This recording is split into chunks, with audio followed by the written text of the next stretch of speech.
Boa tarde para todos, sejam muito bem-vindos. Bom, vamos quebrar o gelo, né? Por quê? Porque para vocês aproveitarem a tarde de hoje, eu preciso que vocês façam uma interação, vocês façam perguntas, tirem suas dúvidas, compartilhem também suas experiências, né? Então vamos fazer uma dinâmica assim bem rápida,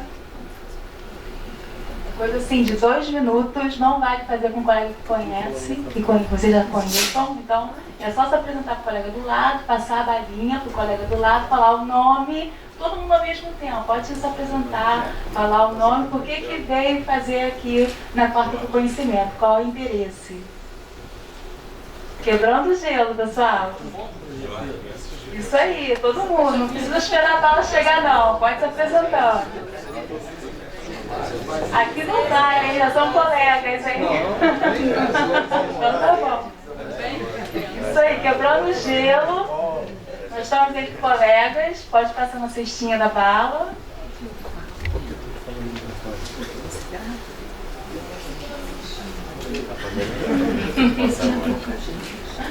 Bom, vai ser disponibilizada a apresentação, então depois que vocês tiverem curiosidade para ver minha formação, minha experiência.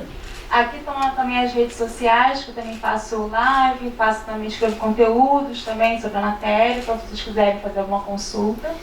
E agora vamos ao que interessa, né? Porque vocês vieram aqui para a gente também falar sobre a Lei 7753 de 2017, que trata sobre o Programa de Integridade no Estado do Rio de Janeiro. Por que falar dessa lei, né? Por que chamar a atenção dos contadores para esta lei? O que acontece? Essa lei ela foi regulamentada por causa da 12846 de 2013, que é a Lei Anticorrupção. Todo mundo conhece já essa lei? Ótimo. Então, de parabéns. Né? Só que nossos estados, né, ainda estão um pouco atrasados. Eu fiz essa consulta ontem, né? Infelizmente, ainda só temos 5 estados que ainda regulamentaram a lei, né, de anticorrupção, programa de integridade.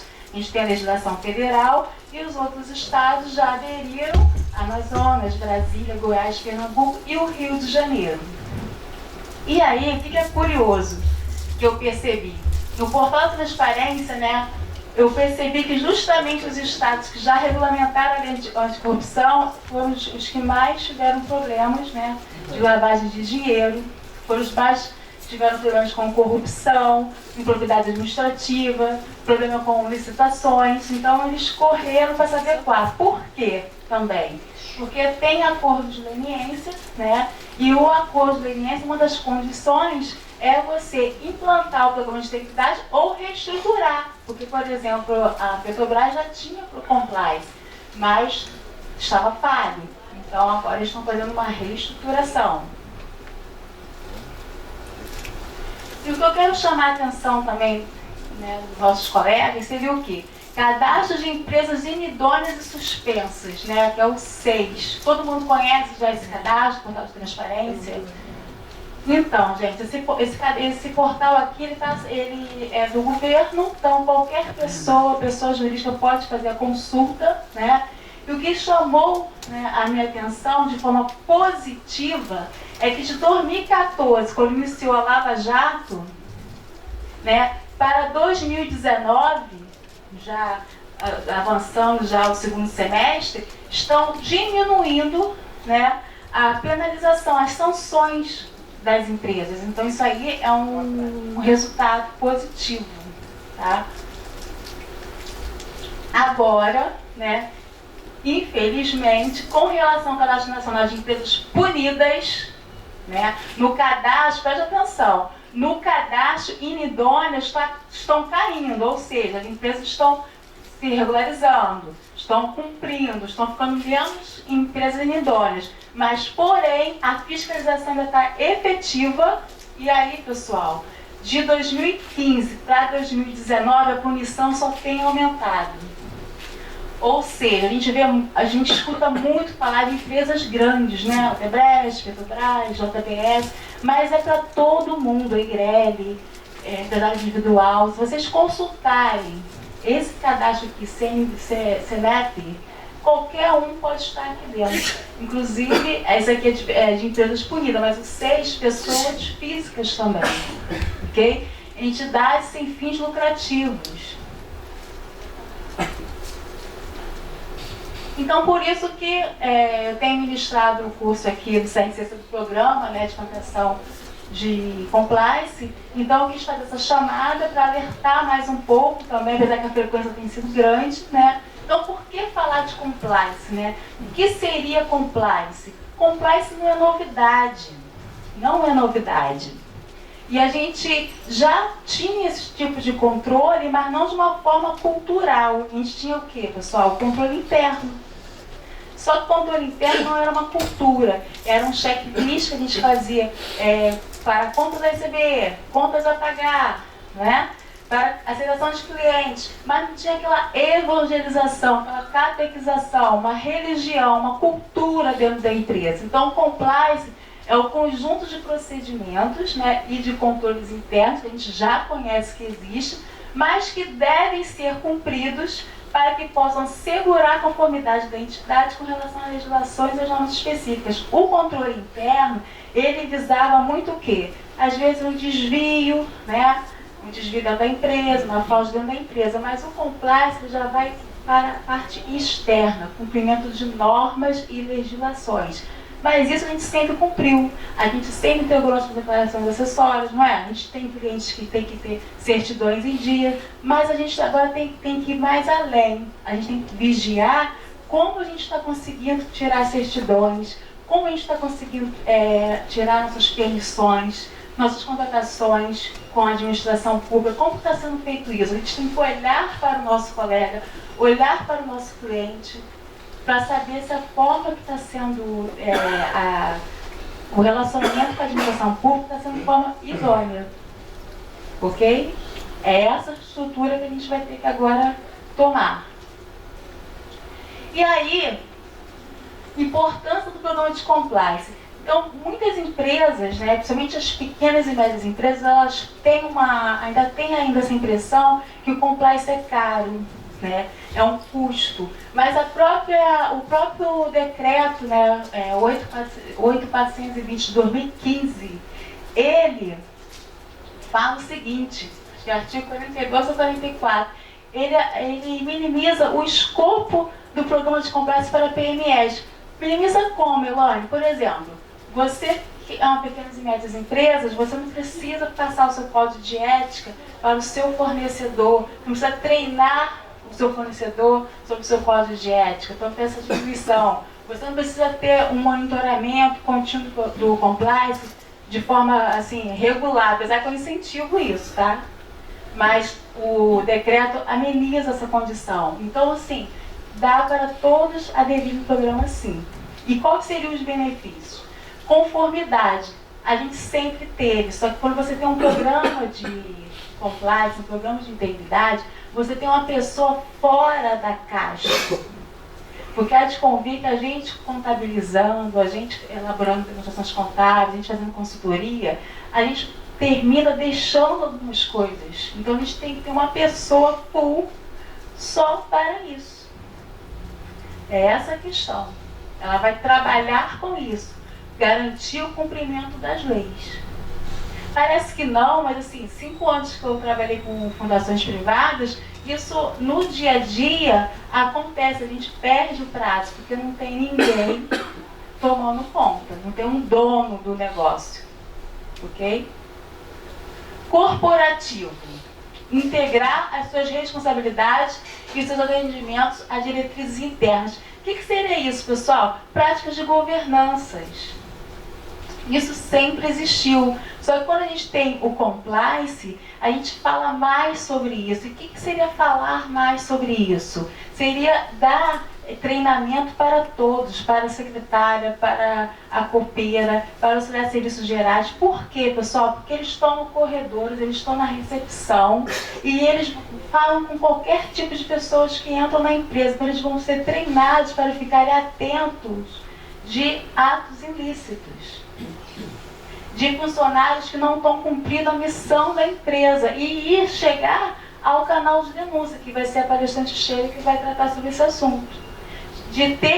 a gente tem que treiná-los, incentivá-los a fazer a denúncia, a não ter mais medo. Por quê?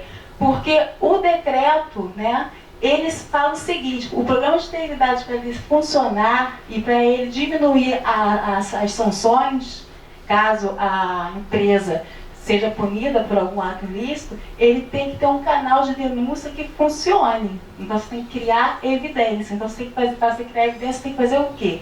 Treinamentos. Você tem que ter o quê? Um canal de denúncia que funcione. Mercado. O que acontece? Cada vez mais as empresas estão fazendo contratações e parcerias com organizações que, no mínimo, fazem uso do código de ética. Todas as turmas aqui que eu tenho ministrado no CRC para a implantação do programa de compliance, às vezes vem em média de 3 a 5 alunos com dúvidas sobre treinamento do código de ética. Que eles estão reformulando o código de ética, porque aquele código de ética não pode ser mais aquela padrão. O código de ética agora ele vai ter que cercar todos os pilares do compliance. O que seria isso? Aí tem que olhar para fora da caixa, né? Da sua empresa. A sua empresa tem relacionamento com a administração pública? Ou o seu cliente, né, ele trata com a administração pública, ele faz licitação, ele recebe recurso público, ele é do terceiro setor, tem contrato, convênio, né? Então, o que seria isso? Colocar no código de ética que quando você for participar de uma licitação, tem que ir no mínimo 2 funcionários, ok? O gestor, o comercial não pode fazer assédio moral para as pessoas baterem metas, conseguirem mais clientes de forma assim inadequada, porque isso gera o quê, pessoal? Gera despesa, porque a pessoa pode ficar reprimida, pode querer até fazer um suborno, pode querer fechar um contrato que não seja lucrativo para a empresa, com preço lá embaixo, pode chegar a ser antiético também, que eu já vi casos assim, da pessoa apresentou a proposta, depois soube que o colega ganhou, ligou para o cliente para saber quanto que o colega cobrou para poder botar mais baixo ainda. Isso é ruim. Então, às vezes a pessoa faz isso por quê? Por causa do assédio moral. Ok? Então, quem não tiver o programa de compliance, daqui a 3, 4 anos a tendência é o mercado diminuir, porque as empresas elas estão exigindo pelo menos o código de ética funcionando. E para o código de ética estar funcionando, ele tem que falar sobre essas diretrizes. Ele tem que falar sobre fraude, de assédio moral, ética, integridade. E vocês têm que dar treinamento para a empresa, tem que dar treinamento para a equipe. E não é só dar treinamento. Aí que vem as dúvidas aqui na sala de aula, no CRC. A questão é prova, porque a Petrobras é uma que está cobrando dos seus fornecedores prova que os seus funcionários estão sendo aplicados à avaliação do código de ética. Ok? Alguém tem alguma pergunta para fazer? Aí, o que mais me preocupa também, né? Eu acho que a gente tem que avançar cada vez mais. Por quê? Por enquanto, né, eu consultei lá para ver se não estava trazendo informação que não estivesse atualizada. Por enquanto, o Brasil, né, o AGU, ele só firmou, por enquanto, 9 acordos de leniências. Mas tem 22 acordos de leniências sendo ainda, né, estão em processo, né, de acordo, estão discutindo. Ou seja, mais 22 empresas, com fecharem, firmarem esse acordo de leniência, elas vão ter que ter programa de integridade ou reestruturar esse programa de integridade. E os clientes, os fornecedores desta empresa, por ela ser grande, elas vão exigir que tenha, no mínimo, código de ética, práticas de governanças corporativas. Então é aí que começa o impacto chegar. Quando a nossa economia começar a ficar aquecida, as empresas que a gente presta um serviço, né, os nossos clientes, ou até mesmo a gente, vamos começar a ficar sendo demandados. Eu, por exemplo, trabalho com palestra, né? Uma vez eu promovi um curso, a Fundação Vale do Rio Doce mandou preencher um cadastro para poder registrar 3 funcionários. Ela pedia até referências minhas bancárias. Ou seja, se eu tivesse alguma restrição, ela poderia não fechar. ela poderia não mandar os funcionários fazerem o curso. Então, é isso que a gente vai ter que começar a acender a luz vermelha, ok? Perguntar se a gente está pronto para o mercado. E quando a gente implanta o programa, a gente passa a fazer o quê? Alinhamento das instruções normativas externas e internas. Por quê, pessoal? Uma coisa que é super importante é que a instância de compliance ou compliance office, o que é a instância de compliance, Elaine? Seriam as pessoas que podem ser até as pessoas que ocupam já cargos na empresa, né, quando é PME, somente, que eles não têm recurso. Então pega o contador, pega o advogado, pega alguém de TI. O advogado é imprescindível. O advogado não tem como não participar. Por quê? Porque, você lembra que eu falei que no mínimo o código de ética está sendo exigido? Por quê, gente? O código de ética é a Bíblia. Vou chegar lá.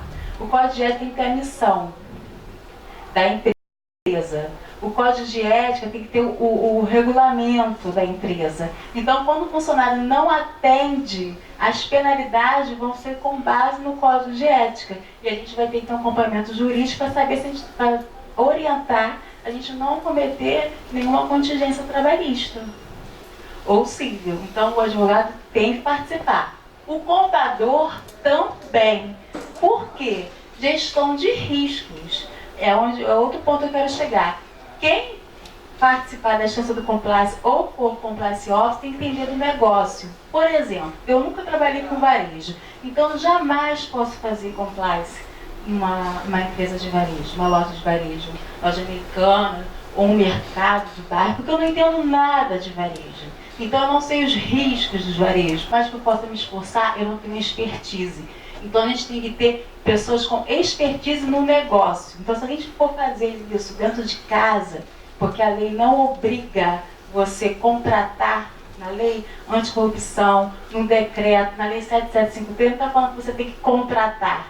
Então a gente tem que tomar cuidado quando a gente fazer um programa de integridade sem estar com substância, sem ser conciso. Então a gente tem que ter alguém com expertise para fazer a matriz de risco. E esse alguém tem que conhecer o negócio.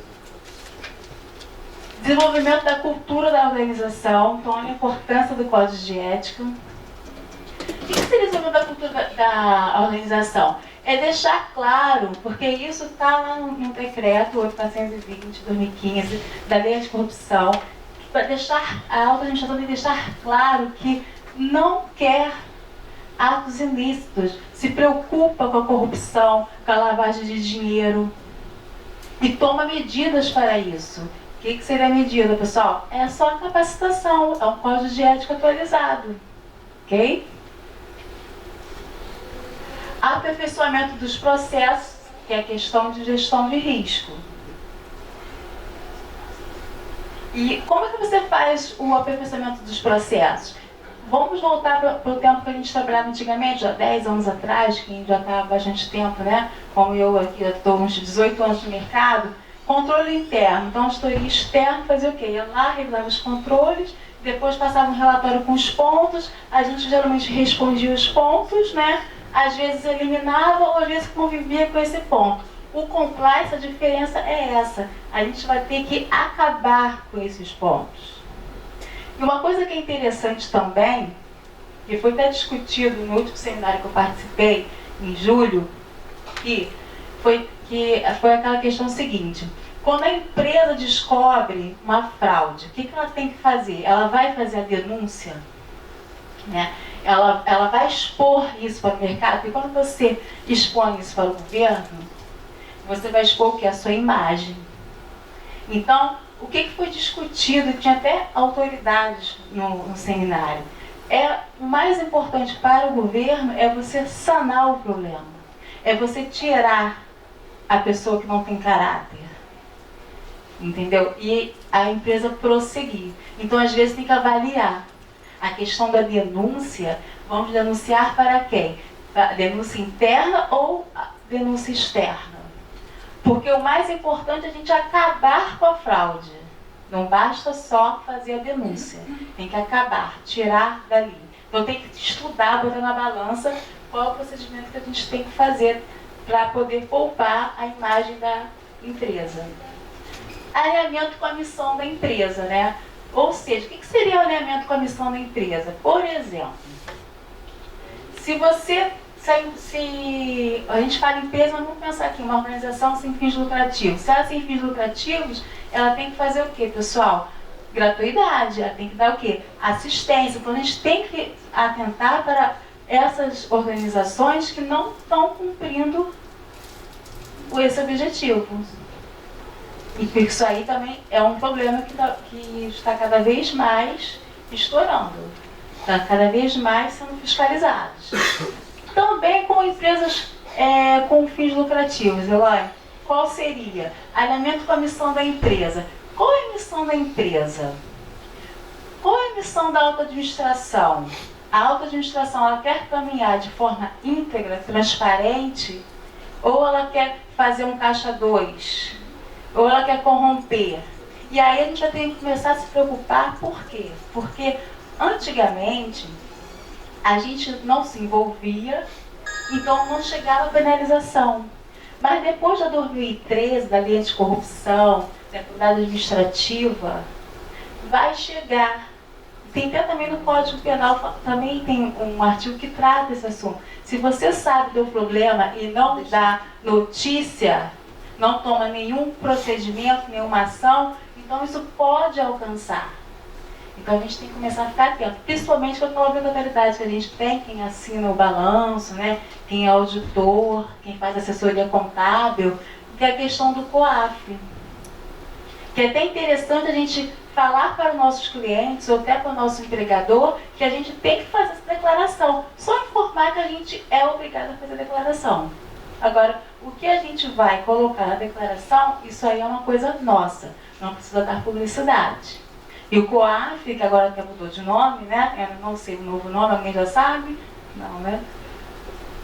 Eu vou ter que ver isso. O antigo COAF, ele recebe informações de vários lugares. Então as pessoas temem muito de fazer a denúncia. Mas a denúncia é anônima. Ele recebe administradoras de cartão de crédito, de cartório, de bancos, dos contadores. Então, assim, são diversas. A Receita Federal. Então, é só um cruzamento de CNPJ. Então, a quantidade de denúncias naquele CNPJ ou naquele CPF que vai chamar a atenção de quem está fazendo análise. E a gente não vai se envolver com isso. Eu já trabalhei com fiscalização, dando assistência, né, lá aos promotores. A investigação, ela é primeiro apurar os fatos. E muitas das vezes o investigado no começo nem sabe que está sendo investigado. Então, primeiro vai apurar os fatos da denúncia. Se conseguiu puxar um fio, né, consistente, aí sim que a pessoa é solicitada, é notificada. Aí que começa, de fato, a investigação. E se a pessoa não quer ser identificado, não será. Então, motivo, né, todos a fazerem denúncia se for preciso. Reconhecimento tempestivo das necessidades da organização. O que acontece, né, até hoje? Seria o quê? Seriam os prazos, né? Os prazos, até hoje, acontece que tem atrasos. Atraso em prestação de contas, atraso em fechamento, né? Fala-se muito em contabilidade hoje consultiva. Por que fala-se muito em contabilidade hoje consultiva? Porque a gente ainda está com vício de fazer só apuração dos impostos. Eu não trabalho com contabilidade comercial. Eu não sei nada sobre essa contabilidade comercial, daquela coisa de você ficar fazendo apuração. Eu não trabalho com isso. Eu sou totalmente terceiro setor, societário e controles internos. Tributos não é minha área. E aí, o que eu comecei a prestar atenção? Que às vezes o contador, ele não vai no detalhe. Ele não faz uma consultoria. Ele pega, faz a apuração do imposto e bota para você pagar. Então a gente tem que também atentar, né, a necessidade do seu cliente. Prestar mais atenção para ele. Por que eu estou querendo dizer isso? Que está um rebuliço, né, no mercado, dizendo que a contabilidade vai acabar, porque tem instituições, empresas, né, vendendo programas e muito mais barato, cobrando mais barato. Só que os programas são automatizados. Se vocês forem fazer consultoria, ver a necessidade da organização, ver a melhoria de impostos, trazer, né, o cliente mais perto de vocês, vocês não vão perder o cliente de vocês. E a mesma coisa é quando você está dentro de uma organização, quando você não é prestador. Reconhecimento tempestivo das necessidades da organização. Por exemplo, se você é uma companhia aberta, você tem que fazer o quê? Entregar fechamento do ITR, né? Todo trimestre, ok? Então, tem que cumprir a instrução normativa da CVM. Então, um mapeamento dos riscos, um deles é o cumprimento das normas, né, da CVM. Saber se a demonstração contábil está adequada, se a divulgação está adequada, se as justificativas estão adequadas, ok? Se as atas as assembleias foram realizadas, foram registradas, aproximar a auditoria. Então, quem participa da instância de compliance, ela tomar conta disso. Como eu falei, não é novidade. A única coisa é que antigamente não tinha dono. Cada um fazia o seu e entregava às vezes para o gestor, para o diretor, mas cada um entregava a sua parte. Agora está sendo demandado alguém ser o responsável. E claro que quem for o responsável pelo compliance, se acontecer algum ato ilícito, ele vai responder um pouco mais do que os outros, se for comprovada a participação dele. Monitoramento do planejamento de execução. E aí, por que eu tenho o programa de compliance? Porque o que acontece? O programa de compliance, ele não vai garantir que a sua empresa não vai ter caixa 2, que o seu cliente não vai ter caixa 2, ele não vai garantir isso, mas ele vai diminuir o risco. E com isso, caso aconteça algum problema, caso você forneça, né, algum material para alguma empresa que esteja envolvida em algum escândalo futuramente, e você ainda tenha que ser alvo de investigação, como aconteceu, né, alguns anos atrás, com os casos da Lava Jato que tem aparecido, se você tem um programa de integridade funcionando, a sua sanção vai ser menor, suas sanções aplicadas vão ser menores. Você pode reduzir, a pena pode ser reduzida, o valor, né, que você vai ter que desembolsar, além do dinheiro que você, provavelmente a empresa, né, pode ter desviado, ou o prejuízo que ela causou para os cofres públicos, mas a sanção, a multa pode ser diminuída você tendo um programa de compliance, né, consistente. Ok? Mas para isso você tem que comprovar que você tem esse programa. E como é que você comprova? Muito próximo daquele controle interno que a gente já conhece. A diferença é que as pessoas são avaliadas, pelo menos 2 vezes ao ano, as pessoas são treinadas, o seu controle, a sua gestão, a sua matriz de risco, ela é pelo menos avaliada 1 vez ao ano. E aí, como eu falei, antes a gente não tinha o dono do negócio. Agora a gente orienta que tem que ter o dono do negócio.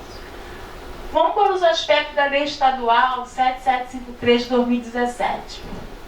Quem que ela alcança, pessoal? Alguém quer se arriscar? Porque vocês estão só me escutando. Eu gostaria que vocês participassem mais. Vamos lá, ó. Quem participar mais tem a dobrada da bala, hein? Vamos lá, gente, participem.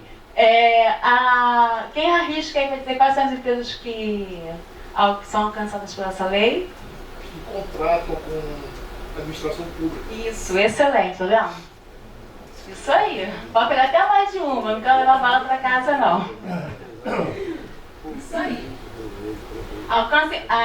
O artigo 1º explica, né? Alcança as empresas que celebram contratos, convênios, concessões. Então vamos ver na carteira de vocês, ou até mesmo a organização que vocês atuam, sejam funcionários, se elas não têm isso.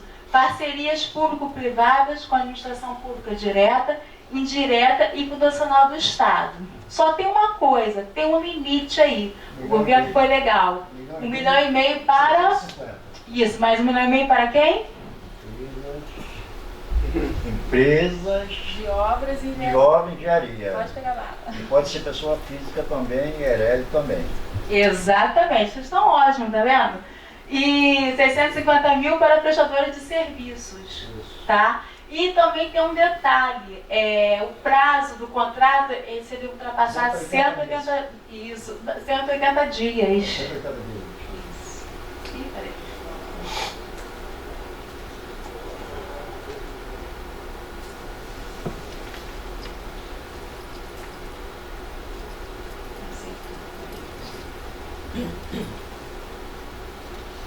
E aí, pessoal, a lei também é bem flexível. Assinei um contrato com a administração pública, não tem compliance agora. Eu tenho um prazo, por coincidência, né, 180 dias para implantar o programa, tá? De compliance. Só que é muito complicado, do tamanho, você implantar esse programa em 180 dias. Mas enfim, se o cliente caiu no colo, se o contrato caiu, né? Vamos correr atrás do prejuízo, ok? O que eu fiquei sabendo que eu tive a oportunidade, é muito bom estar na sala de aula, porque eu quero que vocês falem. Porque a gente vai compartilhando experiência. Eu tive o prazer, né, de ter um colega nosso que trabalha no Tribunal de Contas do Estado do Rio de Janeiro. E aí o Tribunal de Contas do Estado do Rio de Janeiro, por causa da demanda de trabalho, eles estão cobrando sim. Quando tem denúncia, eles atuam, né? E cobram e fiscalizam, né, fazem a revisão se tem programa de integridade. Agora, quando não tem a denúncia efetiva, eles pedem uma declaração. Mas a declaração do programa de integridade, quem for fazer essa declaração tem que ter consciência, né, do peso e, de fato, tem que ter esse programa efetivo, porque senão é uma corrupção. A gente dá uma declaração para depois complementar o trabalho. Então, a gente tem que ficar atento com isso. Quem fiscaliza o Tribunal de Contas? Então, perfeita pergunta. Aí que está o problema, né? No caso do problema que a gente teve dos 7 anões, foi a questão da Lava Jato. A Lava Jato é bem forte nisso, né? Então, acabou essa quadrilha aqui que a gente tinha. Agora a gente vai fazendo a denúncia. Tu afirma isso? Só Deus. Deus. Continua. Infelizmente. Pelo menos para renovar, né?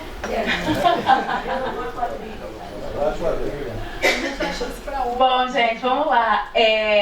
Fundações também, tá? Associações também tem que ter, tá? Que às vezes o pessoal pensa só porque é terceiro setor tá isento, não estão. Principalmente o terceiro setor que fecha muitos contratos com a administração pública e eles estão dormindo. Por exemplo, tem alguém aqui que trabalha com o terceiro setor? Ou que é terceiro setor? Você trabalha, né? Parabéns. Você, parabéns. Mas, assim, infelizmente, assim, atuei 5 anos com o terceiro setor, fundações privadas, assim, a maioria recebe recursos públicos e eles estão dormindo. Eu trabalhei e não quero nunca mais. Da disso eu fui parar lá na Polícia Federal, lá na próxima ar, a dar depoimento. Então eu peguei um rombo desse tamanho, sofri até risco de morte. A senhora não sabia. Tá? Isso aí. Pô, nem de graça. Eu vi muita coisa também. Por isso que eu vou fazer Pode análise falar. do ministro de absorver o cliente. Eu peguei um rombo danado. Um direito da Essa lei aí, Polícia Federal, por causa desse depoimento. O federal é sempre a gente, contador, não está envolvido. Eu sou responsável pelo OS. E aí a Secretaria que eu trabalho pediu para as OS se adequarem. Quem é a obrigação de cobrar isso? É da Secretaria, no caso do Poder Público, ou a TCE? Então, TCE. Mas o TCE, ele só vai atuar com a denúncia. Então, no caso, vocês têm que fazer a notificação lá para o TCE. Eu te falo, são 6 meses, né? Por exemplo, você tem um contrato de gestão que dura 1 ano, 2 anos, ou o que for. Eu acho que, assim, é complicado enquanto que está em andamento. Seria ideal fazer com novos contratos, não com em andamento. Porque você pedir para uma empresa que já está prestando serviço, ele ter que fazer um trabalho de compliance, devido ao tamanho dessa entidade, ela não demora 6 meses, muito mais.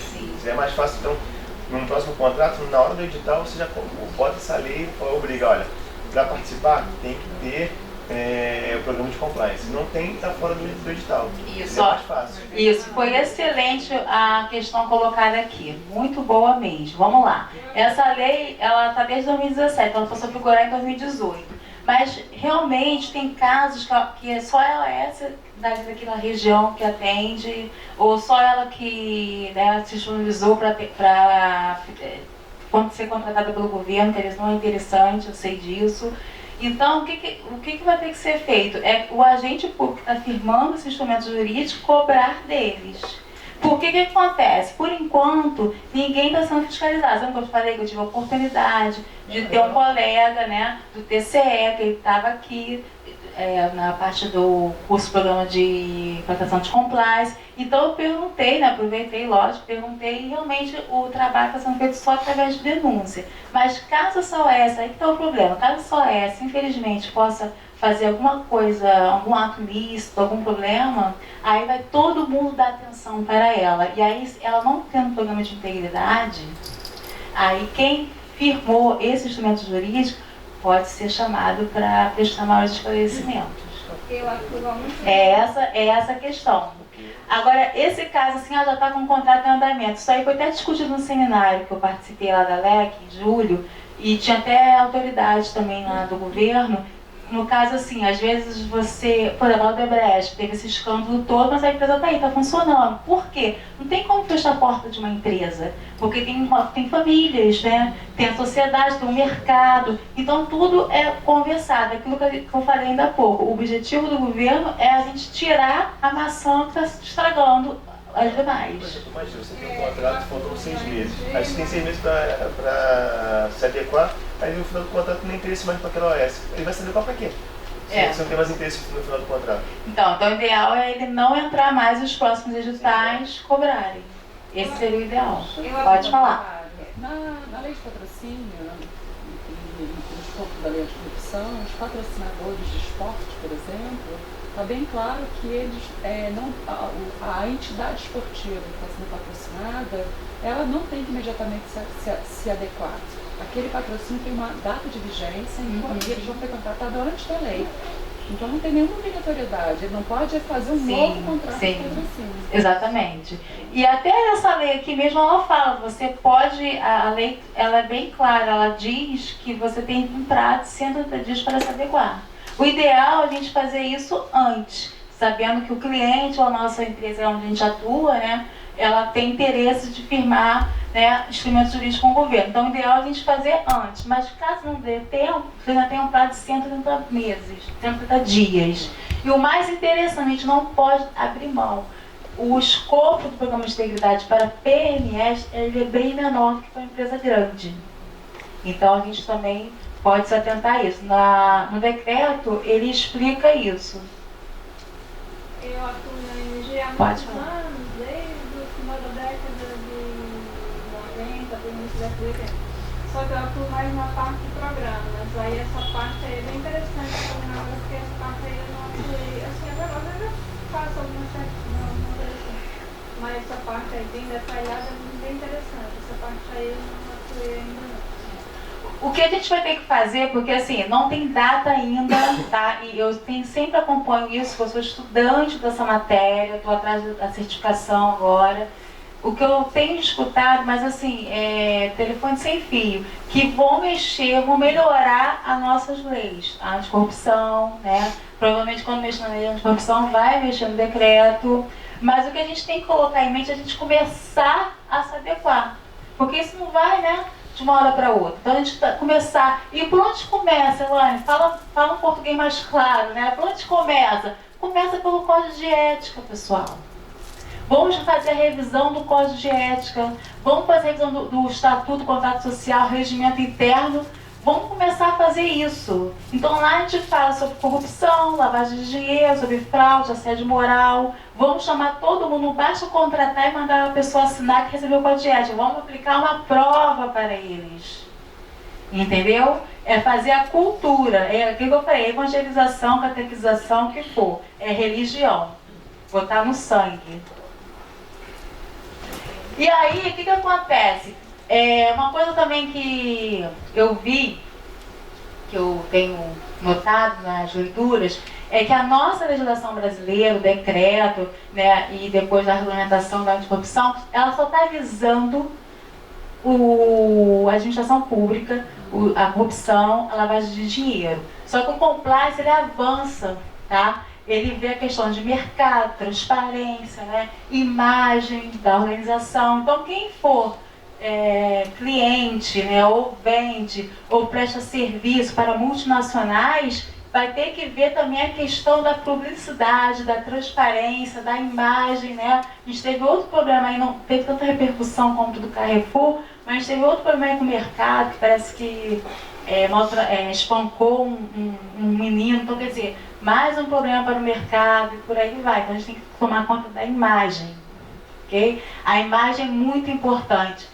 E eu não sei se vocês viram uma reportagem na época da Copa, que teve uns brasileiros que fizeram umas brincadeiras sem graça com a menina alemã, e ele foi, russa, né? Ele foi mandado embora quando veio ao Brasil, porque a empresa não quer funcionários assim. Porque a questão do compliance não é só dentro da empresa. A ética é assim, vai sair da porta da empresa também. Porque aí com as redes sociais, né, a gente fica muito exposto. Mas voltando aqui para a nossa lei, o que o governo quer? Proteger a administração pública estadual, né, dos atos lesivos que resultem em prejuízos financeiros causados por irregularidades, desvio de ética, de conduta e fraudes contratuais. Garantir a execução dos contratos em conformidade com a lei e os regulamentos pertinentes a cada atividade contratada. Ou seja, viu um contrato que não está sendo executado, é denúncia. Aí vai ter que ver quem é o órgão, né, que contratou. Denuncia para o órgão. E, gente, o colega aqui falou que ele teve que fazer depoimento, não foi? Na Polícia Federal. Vou reforçar. Eu vi vários contadores sendo notificados por promotores. Porque eles entendem que pela gente estar fazendo a contabilidade, por mais que a gente não botou o dinheiro do bolso, eles também querem enquadrar também a gente. Ainda bem que eu não saí bem, me deu de parabéns que eu não estava envolvido, eu que denunciei. Exatamente. Pior que isso, conta fechada, foi para Brasília, aprovaram todas as contas, depois escolheram a situação, desarquivaram o processo lá em Brasília, voltou para cá, aí começou toda a investigação. E podem fazer denúncia porque quando vocês pedem proteção para não ser exposto, vocês não vão ser expostos. Agora, a denúncia tem que ser consistente, né? Por exemplo, no caso, eu não posso dizer o nome que não veio público, a instituição ela comprou 2 Land Rover. Então, você tem que mostrar, né? Dar uma evidência que foi feita a compra, depois passou para o nome da esposa do dirigente. Pelo menos isso. Você não precisa dizer quem é você. Faz um e-mail fictício, manda aquilo, porque é uma coisa bem consistente, que aí a pessoa já vai ali na ferida. Entendeu? E como aquilo ali vai pedir, que é o registro bancário, rastreio por telefone. Por isso que eu falei, a investigação, a pessoa investigada está sendo investigada, ela nem sabe. Quando ela for chamada, já levantou a vida dela toda. E quem denunciou, na época foi um advogado, ninguém sabe que é advogado. Quem é esse advogado? Tinham vários, quem foi? Entendeu? Vamos lá. Obter melhores desempenhos e garantir a qualidade nas relações contratuais. O que seria isso? Olha, não vamos falar de partido não, tá? Eu nem acompanho o que o Bolsonaro faz, deixa de fazer. Mas enfim, eu ouvi dizer que está cortando tudo, né? E aí, o que acontece? Obter melhores desempenhos e garantir qualidade nas relações contratuais. O que eu vi na época, antes desse governo, né? Que assim, o nosso Brasil é um país rico, passou muitos recursos para o terceiro setor administrar, mas cadê a fiscalização?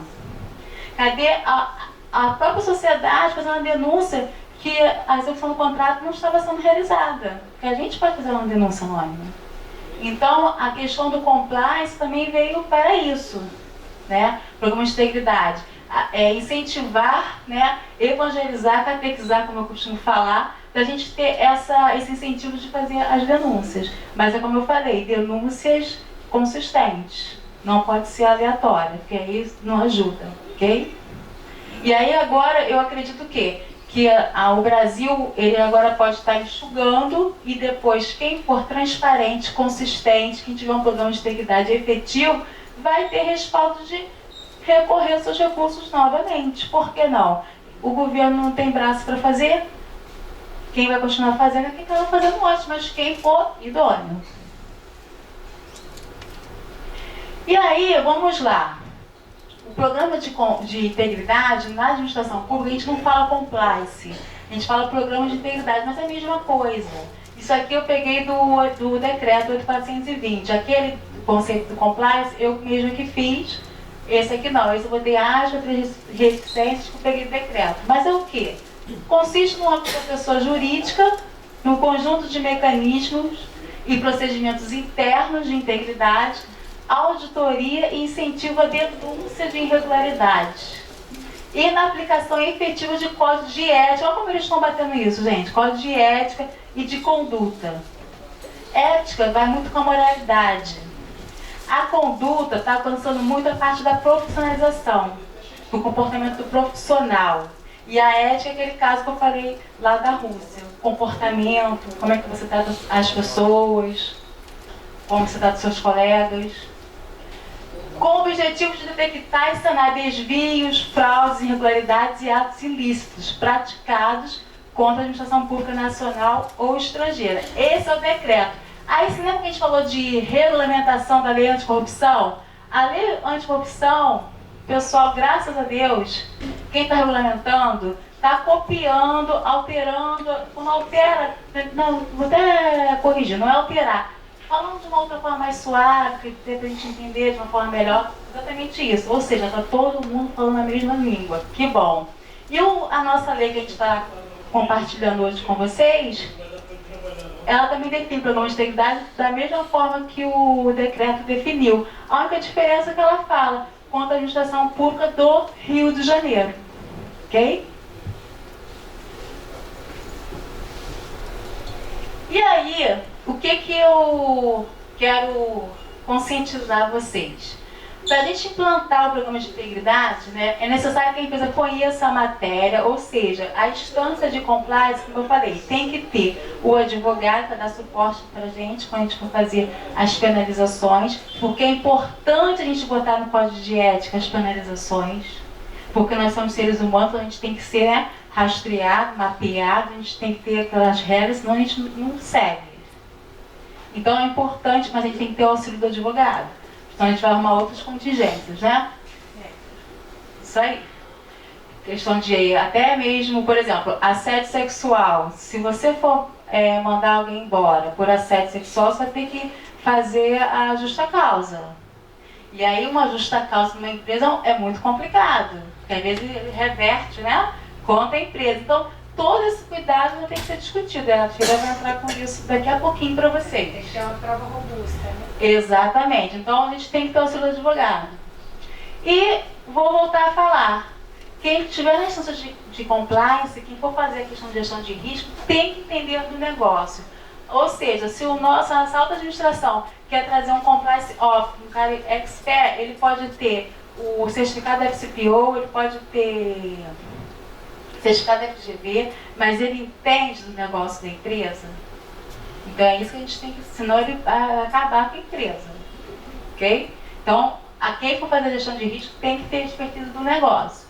Não existe uma receita de bolo para seguir. A elaboração do programa de integridade demanda da participação efetiva da organização, considerando que este programa é dinâmico e que a sua alteração está atrelada aos resultados alcançados e às mudanças do mercado da organização.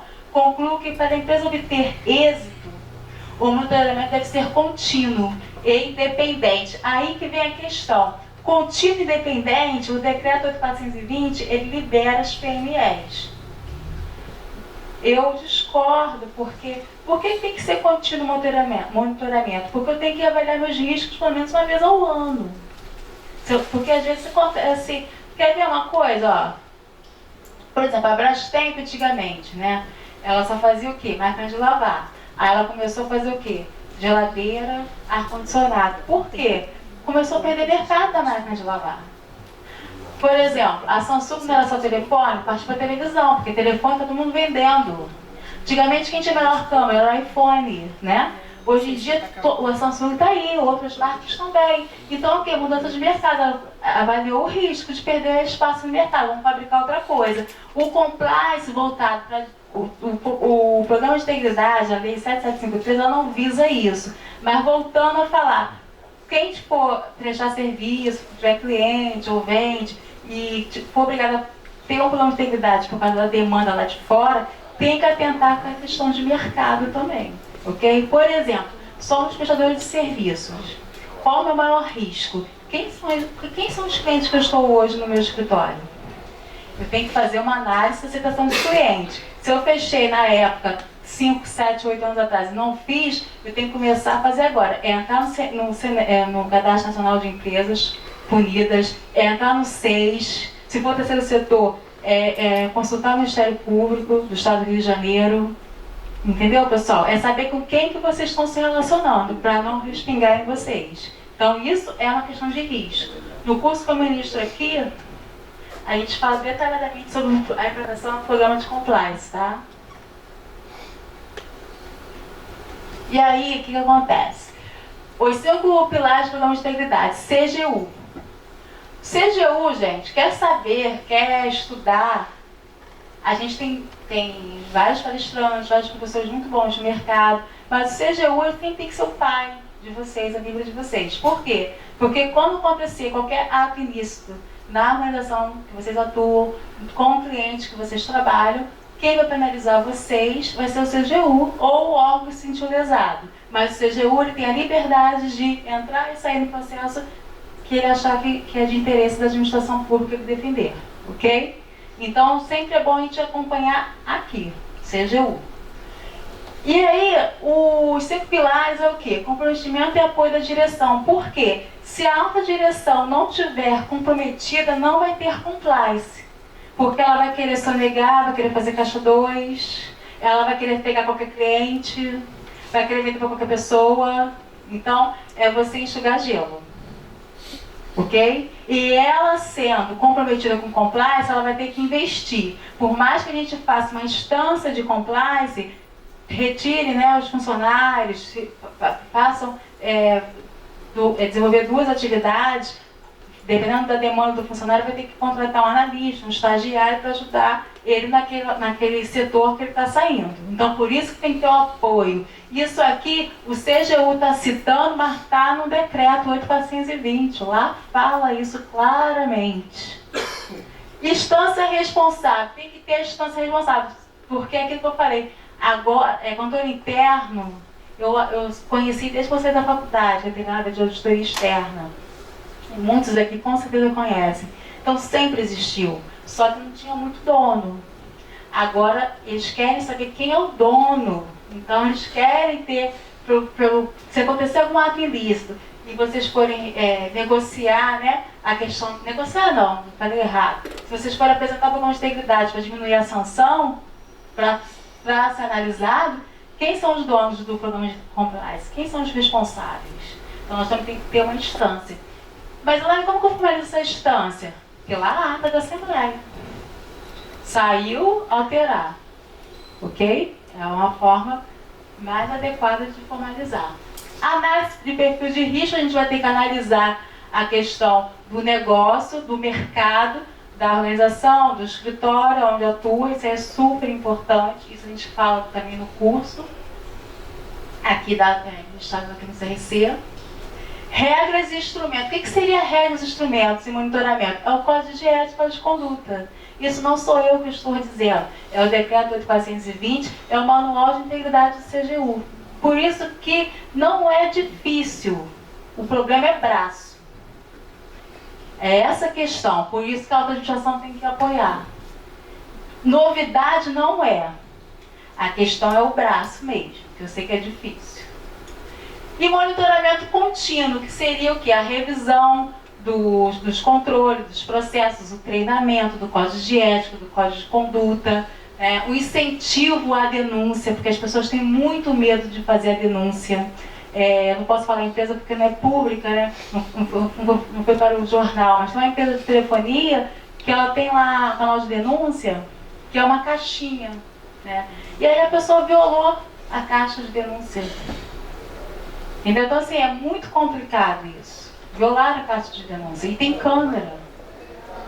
Entendeu? Então, assim, as pessoas têm medo de fazer denúncia. Mas aí, o que aconteceu? A empresa viu quem foi que fez e puniu a pessoa. para mostrar, dar segurança para as pessoas que estão fazendo a denúncia. Denúncia vem muito lixo, tem que ter inteligência emocional, que o Castilho vai falar daqui a pouco. Aí vamos lá, vamos para a nossa lei do Estado, né? 7753, que é bem interessante.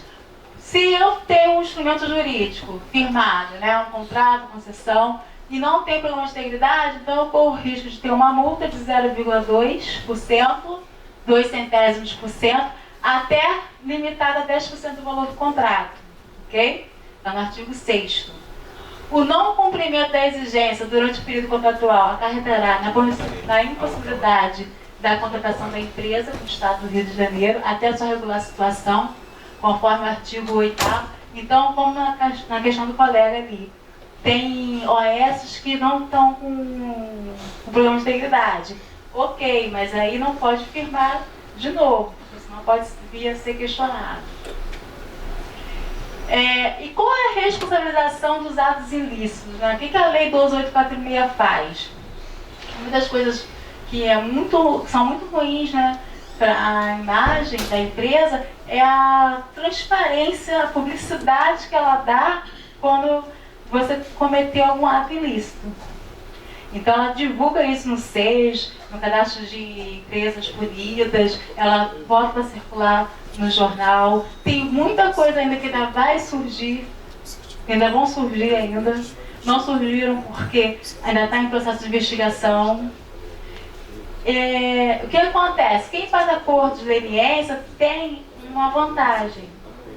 Dependendo do que você for oferecer de denúncia, da sua contribuição, aí você pode, essa exposição pode ser negociada, você não pode ser tão exposto assim, penalizado dessa forma. Agora, o que acontece também? Por que a gente tem que se preocupar cada vez mais com a relação de integridade, né? Porque a captação de recursos dos bancos oficiais, Banco do Brasil e Caixa Econômica, eles vão estar consultando o SES, eles vão estar consultando o Cadastro Nacional de Empresas Punidas. E aí vem a pergunta que eu vou deixar quero movimentar de novo aí vocês, estão muito parados. Mas tá bom. Instituição financeira oficial de crédito pode celebrar contrato de financiamento com sociedade empresária que tenha sido declarada inidônea para licitar ou contratar com a administração pública, escrita no SES? Isso aí, não pode. Por quê? O artigo 2º parágrafo único da Lei 866, ela fala o seguinte: quem estiver sendo punido, está cumprindo sanção, né, tá lá na geladeira, não vai poder firmar contrato com a administração pública. Então a questão é o seguinte: hoje você está no cadastro, seu cliente está no cadastro, sua empresa está no cadastro, ou a empresa que você atua está no cadastro, ela já vai poder diminuir o crédito ou não ter crédito nenhum com essa instituição. Por que acontece? As instituições financeiras já estão muito mais além, né, com a questão de compliance que fazem com outros tipos de empresas. Então ela está analisando o impacto da sanção administrativa do seu beneficiário ou dos seus fornecedores relevantes do seu beneficiário. Ou seja, às vezes, é uma questão que eu falei para vocês, cultura. Você está com ficha limpa, mas você vende para alguém que está em escândalo. Então o banco vai começar a se preocupar, repercussão do apontamento sobre o risco de crédito reputacional e operacional do tomador de crédito e do projeto. Porque ele pode também se prejudicar, ter financiado, ter facilitado, ter feito um financiamento, fomentado a sua empresa, e essa empresa está envolvida com alguém que está envolvido no Lava Jato. Então a questão da imagem hoje é crucial. A gente tem que sentar e ver com quem a gente está se relacionando. Fornecedores, clientes e colaboradores. Inclusive também a gente também tem que ver, avaliar se vale a pena a gente também estar trabalhando ter um cliente na nossa carteira. E olha, gente, experiência. No começo do ano, eu recebi um convite, como eu falei para vocês, eu não faço contabilidade comercial, para fazer contabilidade de um negócio, não vou falar aqui para não expor, né?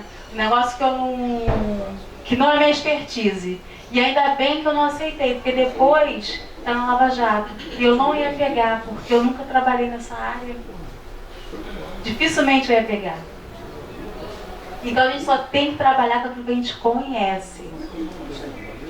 Entendeu? Se a gente não conhece, tem que ter alguém para nos ajudar, dividir responsabilidade, porque senão a gente pode se prejudicar, né? Mais na frente. Bom, no dia 25/9, às 15 horas, eu estarei participando de uma live que será promovida pela Uniswan. Nós vamos falar sobre as responsabilidades do Compliance Officer, do que ele responde, né, de forma civil, e também vamos falar sobre as atividades que ele tem que desenvolver dentro da empresa. Se vocês tiverem tempo, pela internet também vocês podem participar. Depois eu vou estar liberando aí nas redes sociais a forma de inscrição.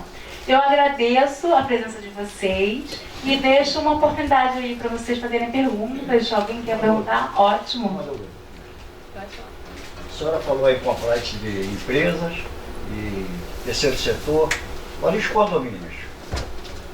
Então, os condomínios, eles não estão... Hoje o foco foi para a questão da administração pública, né? Mas os condomínios, eles têm que também ter o compliance. Por quê? Foi bem colocado isso. Uma experiência que a gente teve aqui, um dia desse, eu e a Sheila, que trabalha juntas, a gente um dia desse foi no condomínio da Barra, aí o nosso cliente era o único do andar. Ele falou assim, eu estou há 3 anos querendo comprar aquelas 5 salas. E um condomínio assim super luxuoso na Barra, né? E eu não consigo comprar, não consigo alugar, a pessoa não quer negócio. Eu falei, gente, uma crise dessa, condomínio fechado, isso aí é empresa de fachada. Aí tem alguma coisa. Então, assim, o condomínio, o ideal para ele ser atrativo, já que a gente está prezando pela transparência cada vez mais, o ideal é ele ter um programa de integridade. A questão é o seguinte, é que poucos têm auditoria externa. Então, o programa de integridade, muito menos ainda. E tem essa experiência da auditoria externa, que 5 condomínios, principalmente na Barra Recreio, todos eles têm problema. Todos eles. Problema trabalhista, desvio, de síndico, várias outras coisas. Mas aí eu aconselho a questão do condomínio, a gente vender a auditoria externa. Por quê? Porque nós brasileiros, né, a gente ainda tem ainda a cultura de fazer só o que a gente está sendo obrigado. Né? Então o compliance com integridade ainda está sendo obrigado. Quem está nos obrigando, pessoal? A administração pública e quem está lá fora, empresas grandes, né, que estão agora se adequando, estão no holofote, né? E aí só querem contratar com quem tem também programas de integridade dentro da casa, para se proteger. Então o mercado está se aquecendo por causa disso. A questão do condomínio é melhor fazer a divulgação da auditoria externa, tá? Mais alguma pergunta? Pode falar.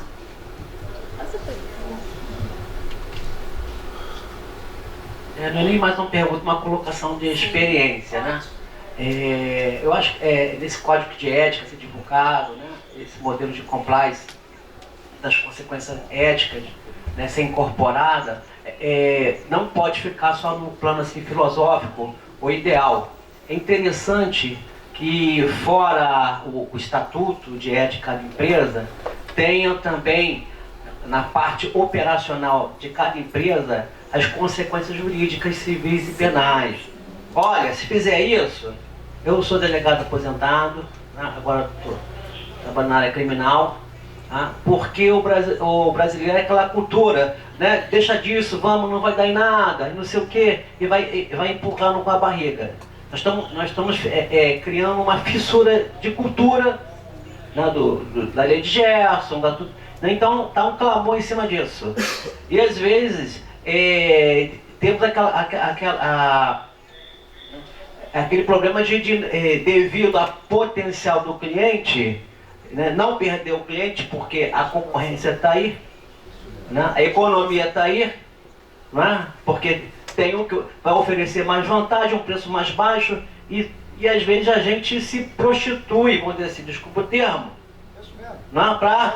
Tá. A prática é isso mesmo. Não é isso? Até que, então é interessante nós ficar ética, né? Isso, aquilo, olha só, se você fizer isso, e tal. Eu atuei em algumas, né, foram 25 anos de serviço público, né, na área policial, né, e 5, né. Eu sou contabilista, não sou contador, mas eu gosto de pegar, sabe, assim, essa cultura de ciências contábeis, me formei em seguro, para você ter uma noção não só penal. Tá? Eu atuei em investigações e que a área contábil de contabilista, na hora de analisar as provas, foram muito úteis. Tá? E vai passando essa cultura de não lembrar, de gesto, de uma administração para outra, de pessoas para outra. Até que estoura. Né? E o que aconteceu numa situação terminada, que eu não vou falar, por ética. Tá? E eu sei que ficaram fogo cruzado e deu 7 prisões temporárias, preventivas, denúncias, e aí fica. Então é só uma dentro do sentido de quê? Né? Ficar só no comportamento ético, que isso é bom, não faz isso, não, amigo. Tem que chegar que não esteja as consequências penais e cíveis no código de ética, mas é interessante esse treinamento operacional. Olha, a sua conduta, isso vai gerar essa consequência. Né? E hoje ainda mais com a informação, né? Hoje a informação é globalizada. Não que se haja por isso, mas se não for pelo amor, vamos dizer assim, que entenda pela dor, olha só. Se fizer isso, a consequência vai ser isso. Né? Porque há um potencial de freio na empresa. Né? E não só hoje função social do contrato, tudo. Então é interessante que não fique só naquele plano abstrato. Sim, né? sim. Chamar, olha só, reuniões, não é intimidação, não é, né? Mas é no sentido de alerta às consequências jurídicas. Sim, com certeza. Tá certo? Tá? Marcos é meu nome. Tá? Prazer, né, de estar colaborando aqui. Obrigada, Marcos. Então, inclusive, gente, só para finalizar, foi até comentado antes mesmo, que no Código de Ética a gente tem que ter o acompanhamento do advogado justamente por causa das sanções, né, advertências que nós vamos aplicar caso o funcionário, né, ou o gestor não cumpra. E agora também eu vou passar a palavra para a Sheila, que o decreto 8420 de 2015, ele frisa bastante o seguinte: o canal de denúncia, a investigação, porque se não tiver isso, nada vai funcionar no compliance. Porque todo mundo agora tem que vigiar todo mundo para as coisas funcionarem. A gente identificar, né, quem está com a conduta inadequada. Então, vou passar a palavra para a Sheila Iglesias.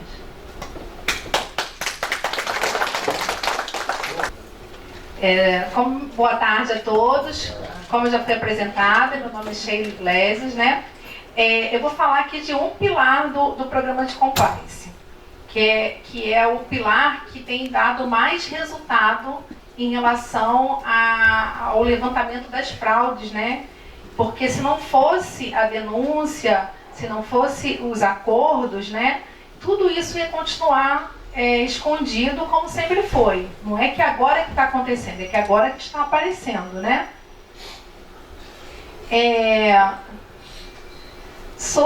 Ainda sobre esse canal, né, que é o canal de denúncia, eu vou estender um pouquinho mais falando sobre a inteligência emocional quanto ao canal de denúncia.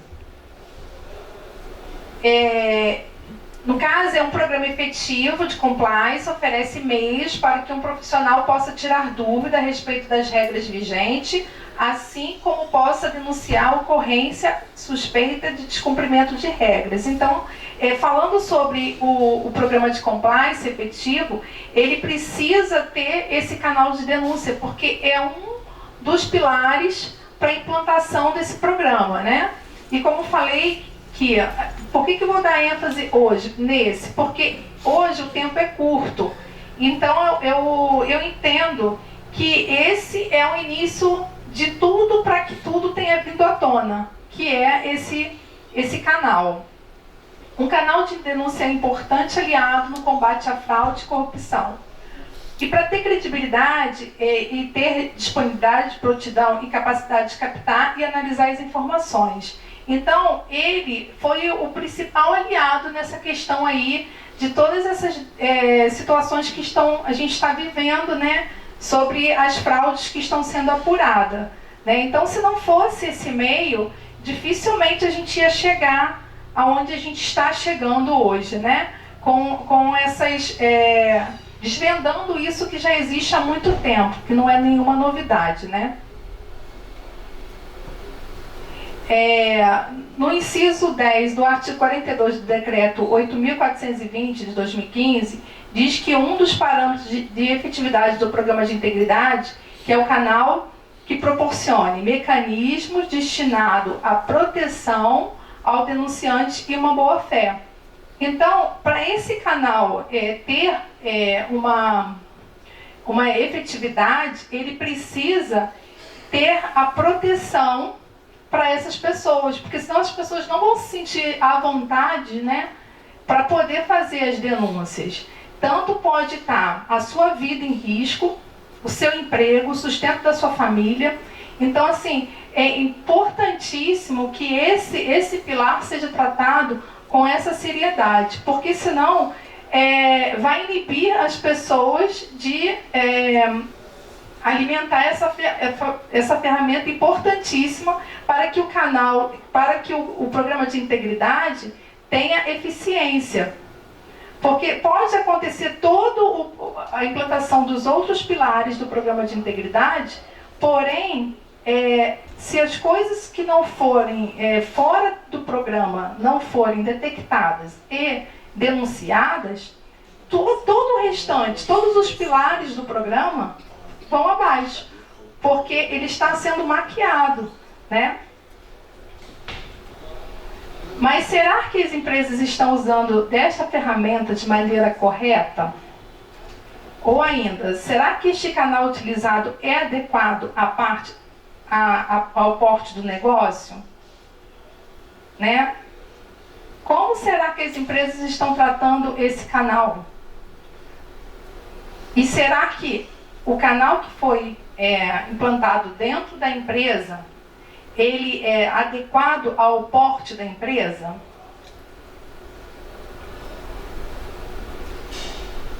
Esse aqui é o canal mais tradicional, né, que a gente conhece aí, que são aquelas caixinhas de sugestões, elogios, crítica. Mas será que esse canal serve para uma empresa de grande porte? Será que esse canal vai trazer credibilidade, segurança? Pode funcionar em uma empresa de pequeno porte, bem pequena, né? Porque esse canal, no meu ver, é muito frágil. No primeiro momento, e acredite que até hoje, há muita gente, inclusive especialista da área de compliance, que diz que é um bom começo. Implantar um primeiro canal de denúncia poderia ser por meio dessa caixinha de sugestões. Então, assim, eu já fui em algumas palestras que as pessoas questionavam: como é que eu posso começar um programa de compliance? Como é que eu posso implantar? Então, aquele profissional, na visão dele, que estava palestrando, poderia começar com uma caixinha de sugestões. Então, assim, eu acho que deve ser analisado cada situação em separado. Dependendo do porte da empresa, essa caixinha não vai funcionar, porque as pessoas não vão sentir segurança para colocar essa caixinha, nessa caixinha, as ideias, as denúncias, seja ela de uma possível fraude, que ela está desconfiada que há uma fraude em determinado segmento, ou até mesmo uma denúncia de assédio moral. Por quê? Porque ela vai colocar em risco o emprego, vai colocar em risco a integridade. É preciso levar em consideração que essa opção não funciona com a efetividade que se espera de uma ferramenta como essa. Pelo contrário, a simplicidade dessa alternativa pode até trazer algum resultado inicial, mas logo, em longo prazo, fatalmente ele vai demonstrar ineficiência e acaba pondo em risco a iniciativa de implementar a ferramenta. Por quê? Porque vai ficar a caixinha lá vazia muito tempo e ninguém vai fazer a denúncia. Não é porque o restante dos pilares implantados do compliance está funcionando, mas sim porque não está trazendo segurança. Para refletir, aí a gente já vê uma caixinha violada. Exatamente no sábado agora, fazendo uma atividade ao ar livre e com uma colega junto, a gente fazendo uma caminhada, e numa conversa ela falou sobre a caixinha que foi violada, a caixinha de sugestões e denúncias da empresa que ela trabalha foi violada. Uma que a caixinha tem câmeras na empresa, só que a caixa não estava na visão da câmera. E aí não sabia assim, de imediato pelas câmeras quem que violou a caixinha de sugestões. Então aí você vê o tamanho, você vê, não é uma empresa pequena não, a loja é pequena, mas é de uma grande rede. É de uma grande rede de uma operadora de telefone.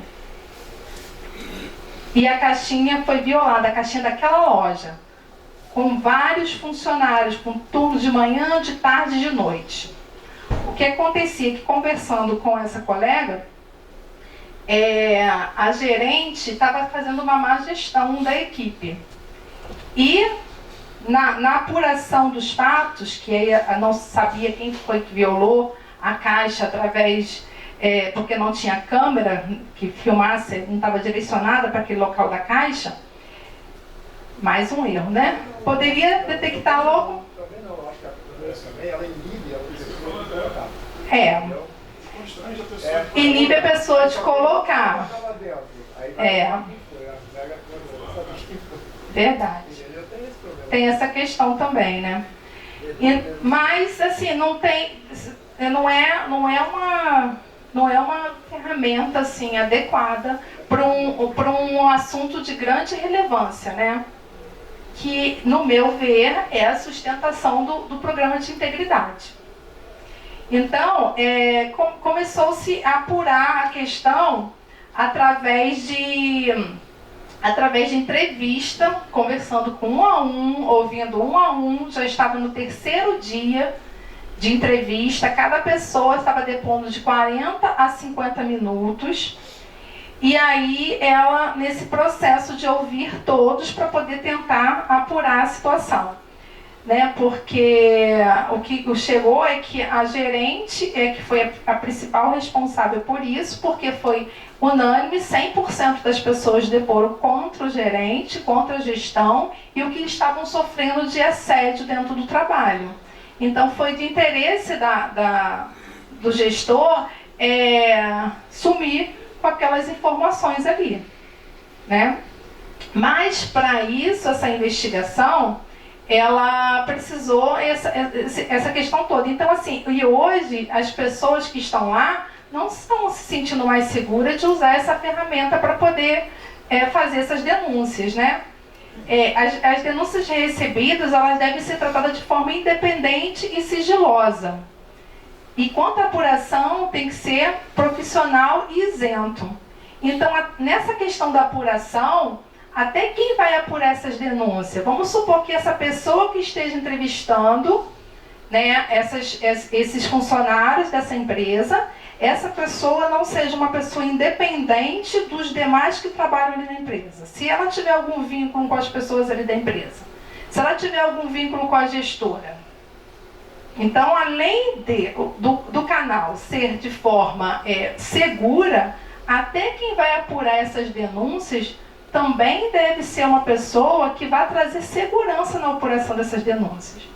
Então, assim, hoje, eu particularmente, eu não acredito nesse tipo de canal, que é um canal frágil, né? Porque a qualquer momento as pessoas podem deixar de contribuir para o canal porque traz essa fragilidade. A empresa vai ter que desenvolver um outro canal, né? Então, assim, no meu ver, para que esses canais de denúncia tenham uma segurança, eu acho que deveria contratar empresas, né, que fosse externa, que aí tivesse independência. Porque até quem vai receber a denúncia e até quem vai tratar essa denúncia são pessoas que não conhecem, não têm vínculo nenhum. Então, existe hoje no mercado empresas que estão trabalhando só com isso. Você terceiriza o trabalho. né? E aí eu acho que traz uma segurança, independência, porque a sua troca, você é funcionário, você vai fazer uma troca de informação com pessoas que estão do outro lado da linha que nunca te viram. Então, assim, eu acho que seria uma questão de trazer uma segurança e manter o programa de integridade de pé. Mas, quanto a uma denúncia, quais as técnicas de investigação para essa denúncia? Nunca iniciarmos uma investigação com uma embarcação ainda em alto mar. Devemos ancorar o nosso navio. Então, a gente deve parar, recebeu a denúncia, pensando numa empresa que tem contratado uma empresa terceirizada e que tem apurado a denúncia e tragam isso para o gestor. E o gestor, no meu ver, teria que parar, analisar a questão e, estando seguro de que ele pode começar esse processo de investigação, não ainda com a situação acontecendo, o que ele poderia fazer? Quando tivesse a informação que precisamos para começar a trabalhar com segurança. Então, se ele já tem a informação, agora eu vou começar a desenvolver aqui dentro da empresa. Então, assim, isso vai depender de cada tipo de denúncia, e isso tem que estar previsto lá no controle interno, tem que estar previsto no código de conduta, né? Porque aí vai trazer o que eu vou fazer se caso acontecer tal coisa. Então, por isso que a questão isso hoje tudo tem que ser reformulado. Prever no estatuto, no contrato social, o que a empresa realmente pode fazer de atividade, e também no manual de controle interno, de ética, está prevendo essas questões de como que eu vou tratar, né, essas denúncias. Quem participa da investigação? No caso, para continuar a independência, né, um comitê de ética, equipe de investigação, e quando que eu vou incluir outras pessoas? Então, até chegar a essa situação, passando por esses dois segmentos aqui, eu vou identificar se eu preciso chamar alguém para depor sobre aquilo que a gente está sendo investigado. Então, aqui a gente continua vendendo a ideia de que a independência, né, e nunca chamar o gerente, o contador da empresa para poder fazer entrevista. No caso dessa minha colega, ela é da empresa. Então, quando ela estava contando a história, eu não identifiquei uma segurança, porque eu identifiquei que ela já estava tomando uma opinião pessoal em relação a isso. Isso foi eu ouvindo ela contando a história, e é isso que eu formulei de ideia, né? Então, para fazer entrevista direcionada para o caso, entrevistas com apresentação de pesquisa do clima. Então, assim, eu quero saber como que funciona o clima lá dentro da empresa. Se eu já sou parte da empresa, como ela é, como que eu vou ser imparcial na minha decisão, né? Na minha verificação dos fatos. Então, se torna muito frágil. O risco de uma investigação mal conduzida é uma falta de inteligência emocional. Eu estava percebendo no desfecho da história, enquanto a gente caminhava e ela contava, que ela estava se envolvendo emocionalmente com o assunto. E isso é a inteligência emocional que eu não estava detectando ali nela, que é a capacidade do indivíduo administrar suas próprias emoções, além de compreender as emoções das outras pessoas. Então, eu, na minha opinião, não estava detectando nela uma inteligência emocional para tratar essa questão. Eu estava vendo que ela estava tendenciosa, né, com a opinião dela. Se ela não conhecesse as pessoas, né, seria mais fácil ela fazer essa análise. Então, assim, na minha opinião, é de suma importância para que esse canal tenha realmente efetividade no que para que ele foi implantado, é que tenha total independência, né? Devido ao porte da empresa, tem colegas que ainda defendem essa caixinha de sugestões, mas no meu ver não vai ser eficaz, ela não vai funcionar. Então, quando você está recebendo essa denúncia e é uma pessoa externa à empresa, você tem que deixar o coração de lado. E quando você não conhece, dificilmente você vai se envolver. Então, por mais que a pessoa não conheça, a pessoa deve não se envolver emocionalmente com a história que está sendo contada, com a denúncia, né? Quem tem inteligência emocional sabe pensar, sentir e agir de forma inteligente e consciente, sem deixar que as emoções controlem sua vida e se acumulem de forma a produzir atitudes, que aqui no cortou, atitudes erradas. Então, se você é uma pessoa que tem inteligência emocional, você consegue dividir essa questão. Então, indo além da questão de, vou implantar um canal de denúncia, não é simplesmente colocar uma caixinha. Então, a empresa tem que ter o cuidado de como que vai ser implantado esse canal, que é de suma importância para a qualidade do programa de compliance. Então, ela tem que ter esse cuidado total, porque ela precisa saber até quem contratar para poder receber as denúncias e, depois de recebida, quem é que vai tratar essas denúncias. Porque precisa ser tratada, não basta receber só as denúncias e ficar por isso mesmo, né? As pessoas precisam ser penalizadas, porque senão quem denunciou não vai ser motivada a fazer mais uma denúncia. E aí as coisas vão continuar do jeito que sempre foram. Então, quando a gente olha essa imagem, né, o que se pode pensar dessa pessoa desesperada correndo? Alguém sugere? É uma criança, né, que ela está num jardim e correndo. Parece que... Ladrão atrás dela. Ladrão, né? Deve ser no Rio de Janeiro. A primeira pessoa que ficou um cachorro correndo atrás dela.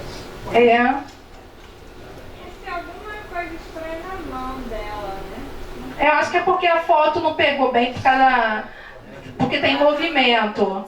Em movimento, né?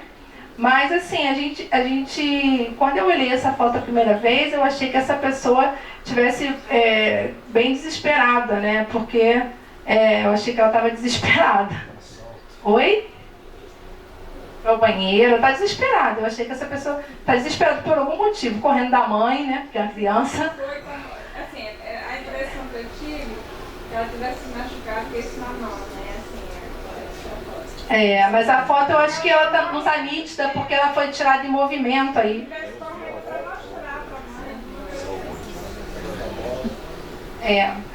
Então, a gente pode pensar em coisas quando a gente olha a situação a primeira vez, ou quando a gente olha a situação com emoção. Então, isso vai depender de quem está olhando, né? O colega do lado pode estar olhando isso aqui como uma felicidade que está correndo ao encontro de uma cesta de doces, um colega do lado. Então, hoje você analisa dessa forma, amanhã você analisa de forma diferente, você vê em outro ângulo. Não tem aqueles jogos de imagem que você está vendo uma coroa ou você está vendo uma princesa, né? Então, assim, essa é a questão do emocional. Até hoje, quem vai tratar a denúncia? Ela tem que estar isenta mesmo de qualquer aproximação das pessoas que estão sendo denunciadas, porque hoje eu acordei bem e vou analisar de um ângulo. Amanhã eu não sei. E aí amanhã eu posso estar emotiva, depois da manhã eu posso estar TPM, depois, né? Então cada questão, né, é uma situação. Então, assim, para ter total independência, além disso, as empresas têm que se preocupar quem é que ela vai contratar para trabalhar essas denúncias, né? Porque quando voltar as denúncias para a empresa e aquelas denúncias serem separadas de acordo com o assunto, gravidade e tal, qual é o comitê que vai tratar isso? Esse comitê ele está preparado para analisar profissionalmente, ético, a cada questão dessa, né?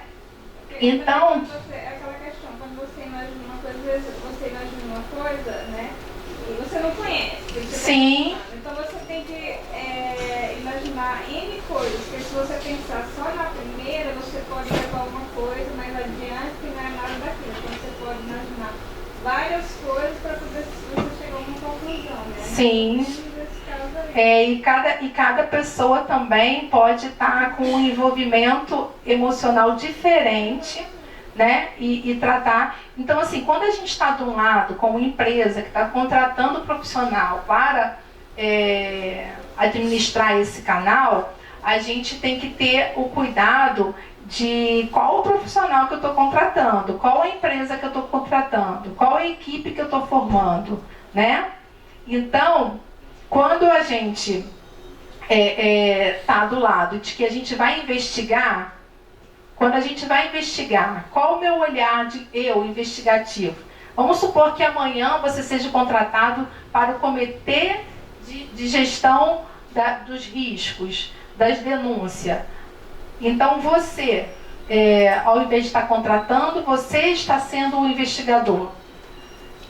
E aí você precisa desenvolver essas técnicas de inteligência emocional para ser imparcial, né? Para não se comprometer, não deixar emoção. E até você declinar, se caso você tiver algum envolvimento afetivo com alguém que trabalha naquela empresa. Isso, a ética, nós profissionais, a gente tem que declinar, mesmo que a situação esteja difícil, a gente querendo fechar contrato, tudo, mas assim, é assim, impossível a gente colocar uma pessoa que a gente tenha um certo afeto numa situação, né? Por mais que essa pessoa esteja errada, é bem difícil isso. Vocês conhecem algum programa nos acordos de leniência que foram verificados e com o programa, com o canal de denúncia interno não foram reconhecidos como eficazes?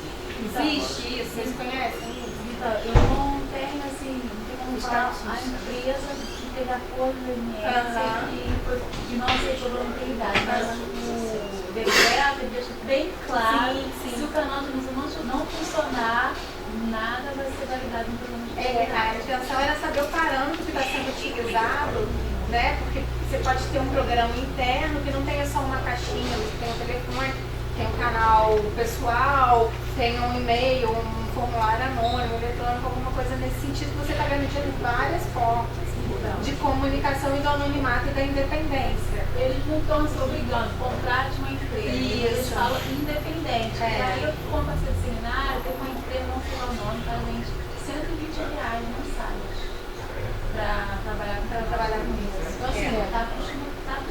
Eles não têm ainda uma obrigatoriedade para isso, mas a gente está alertando quanto esse pilar é importante, né, no programa de compliance.